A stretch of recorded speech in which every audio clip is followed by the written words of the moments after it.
So we're gonna burn the truck down. That's what we're doing right now. We're gonna set it up to set it on fire and burn it to the ground. I'm so tired of it.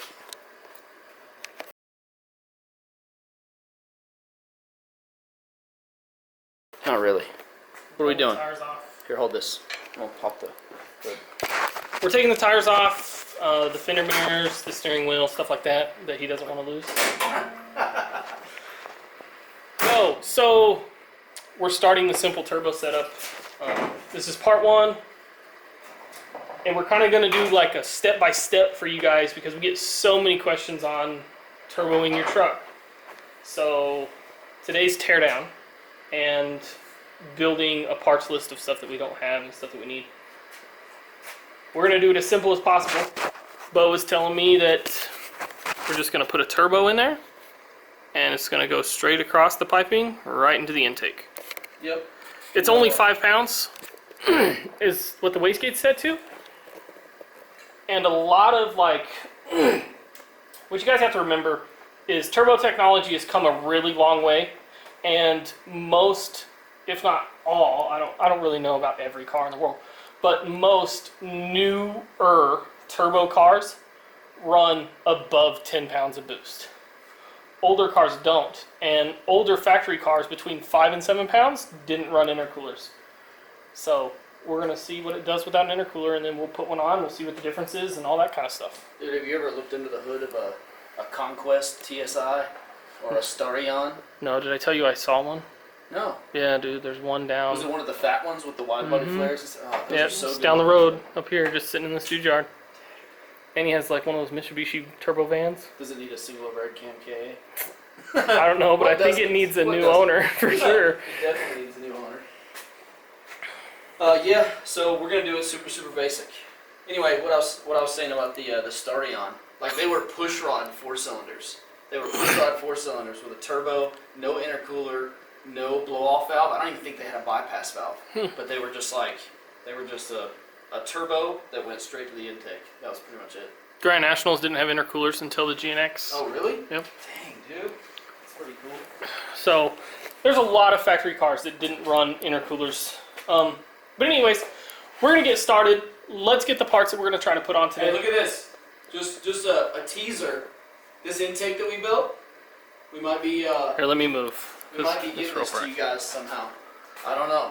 Maybe a giveaway. We might sell it really cheap for like 5 cents. I don't know. We're gonna figure it out. Just a teaser. We'll let y'all know later on. So, when you're getting started, you have to figure out, this is probably the most important part of like figuring stuff out, is figure out how to get from here to intercooler piping. There's a few different ways. We sell a part. You can buy a part off of Amazon that, who the hell sells it? It's for a Frontier. Some people use GM intake hats. I've seen people actually adapt their stock intake with the little housing on it to work. But you got to get that off, and you got to figure that out. So since we make these, Bo's going to take that off. We're going to put the one that's on his intake on. Part number 2 is getting the exhaust off. So you got to get the manifold off, which is like 8 bolts. And then there's 3 bolts here that you can take off, or you can cut your exhaust and then try and pull that whole thing out or drop it down or whatever you want to do.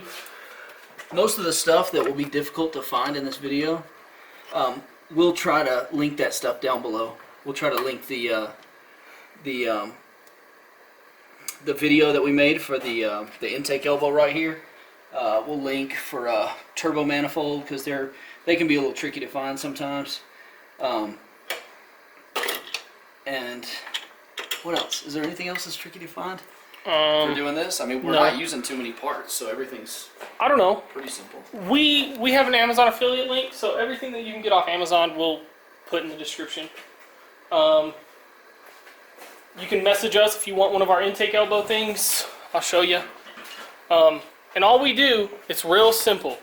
We're just trying to help you guys out for people that don't have fabricators, don't know how to weld, whatever. You guys don't have to buy these from us. But we sell them for $100, and it's just a 3-inch aluminum pipe, and we just weld it to the factory intake. The only thing you have to do is right here is the MAF part, and there's a hole up top here where the air flows through. You can't cover that up. That's the only important part about making that. Oh, and then you got to make it as short as possible so it clears the hood. Mine's a little tall. Yeah. But when we make them a little shorter so they actually clear the hood. That was my first one that Ronnie ever welded up. Yep. So we bought this and now we make them a little better. I got to buy a bench for it. But let's go over. Bo's going to start on that if it's not too hot. I'm going to go over all this, which is everything that you need, plus a little bit of stuff that you guys may want to get, but this is the bare minimum, and I'm going to tell you guys about what you should pay for it. Bo bought some of this stuff. I bought a bunch of this stuff a long time ago, so we're going to have to kind of brain together to figure it out. So number one and number two things that you need are obviously a turbo and a manifold. This turbo Bo had, do you know where it came from?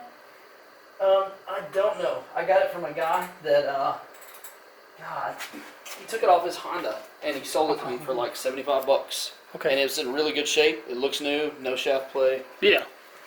It's a nice little turbo. It's a Garrett. This is a T25 turbo. So it has a T2 flange. But the easiest way to find a quote-unquote T2 flange is just to look up a T25 flange. Much easier to find them that way than searching for a T2. So this manifold is a T3 flange, so we have to buy an adapter to make our setup work. That goes on there. It's impossible to find T25 manifolds because Yeah. everybody runs these eBay turbos these days and they're all T3, T4. You know, I'm trying to get like super quick spool, and I'm not trying to make big power on this initial setup. So I need a T25 flange, but T25 flanged turbo manifolds are impossible to find. When you go to pick a turbo, it's kind of important to understand a few different things. You need to understand your in-power goal and have a realistic number and a real number. Don't be like, oh, I want 300-ish. Be like, look, I want to make 300 horsepower and I want it to be reliable, and then buy everything for that number. This turbo could probably almost support 300 horsepower. It might not quite flow enough, but when my truck made 200 at the tire, it was a riot. So if this truck makes 200 at the tire, it'll be a riot too. But I assume we're going to try and make a little more. We're going to probably kind of see what we can make out of the turbo and out of the motor stock as we can. Oh, 300,000 miles stock KA, never been opened. The only stuff that's been done to it is a valve cover gasket. Yes. Yeah. That's it. That's all. That we know of. And yes, we are going to push this motor with every step. We're going to start simple and get more and more complex, but with every step, we're going to push it until we start seeing issues. So we start seeing heating issues or pinging issues or, I don't know, drivability issues or whatever. Because, I mean, this is like a daily kind of for me. I drive it a lot. So I need to be able to just hop in it, crank it up, and go. And I want it to be fun to drive around on the street. So we are going to push it. It's cool looking cool, but being fast is cooler. It is indeed.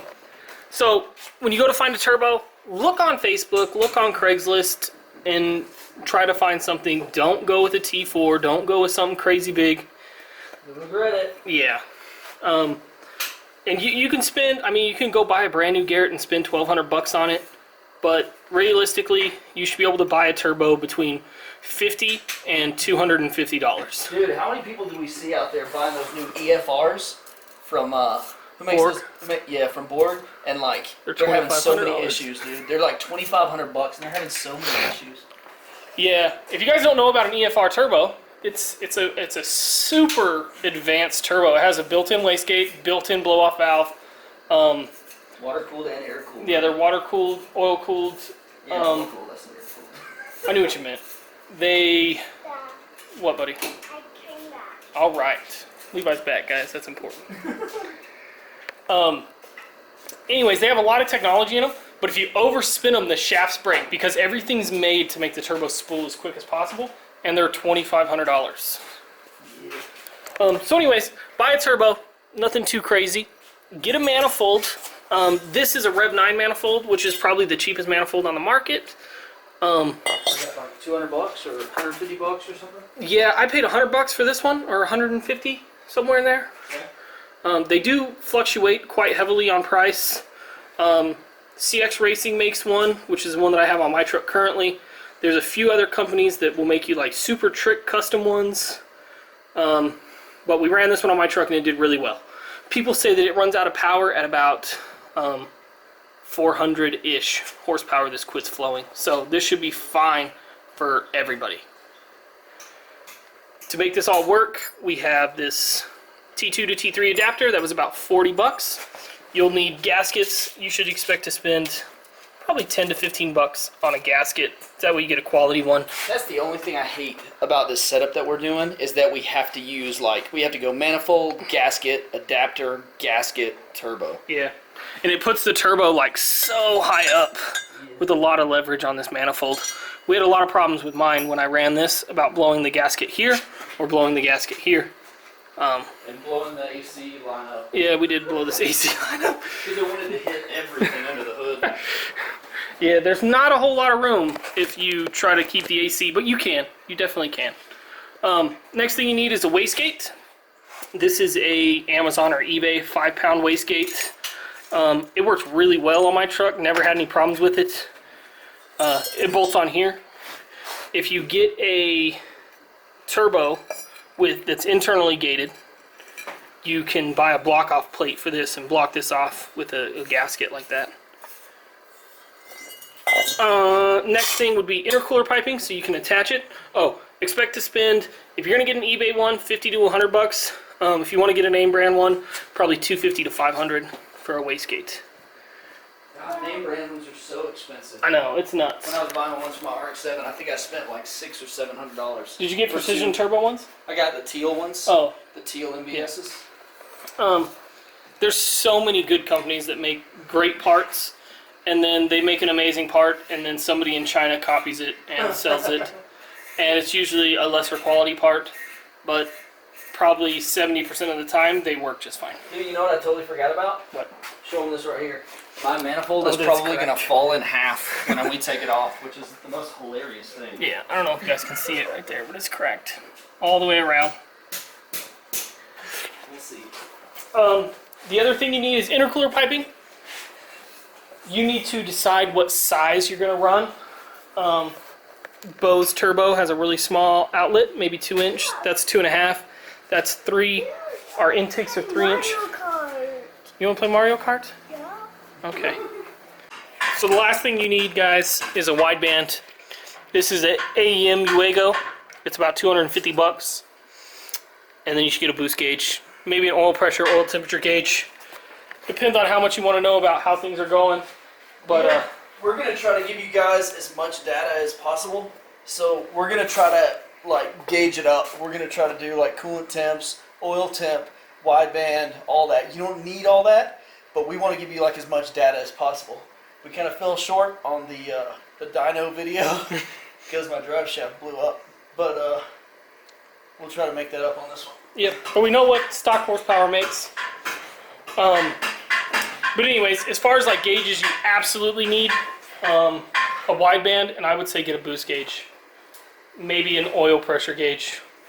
You do have a light, but that's not going to tell you when you have a leak and your oil's spraying out off your turbo and stuff like that. Whereas an oil pressure gauge, you might see it drop a couple pounds and it'll let you know. You need oil feed and oil return, and you need a bung put into your oil pan.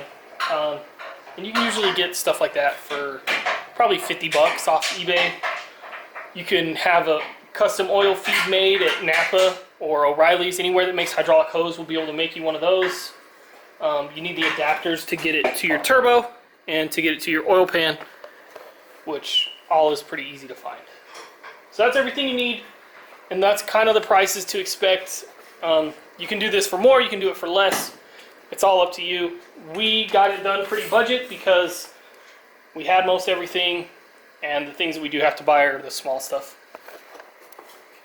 So what are you doing down here? Taking the exhaust off. You're not going to cut it? No, I'll try to take it off I always like to take it off in one big piece and then see how heavy it is. All right. Because stock exhausts are so heavy all the time. Of course, this one's more simple than like later model exhaust, but whatever. We're gonna try to make our own exhaust in this video. Not in this series. Not in this video, but in this series, we're gonna try to make our own downpipe and our own like 3-inch exhaust all the way out the back with like twin pipes. Like we're gonna, I don't want to say super nice, but we're gonna try to make it as nice as we can make it with our skill level and whatnot. So It should be like a 7 out of 10. I hope. I think you're being generous. What do we say? If Ronnie does the welding, maybe a 7 out of 10. If I do the welding, we're talking like 3 out of 10. Bo's not that bad. So here it is. Manifold's off. The full exhaust is off. So much room for activities. Intake's off. Here's everything that we took off.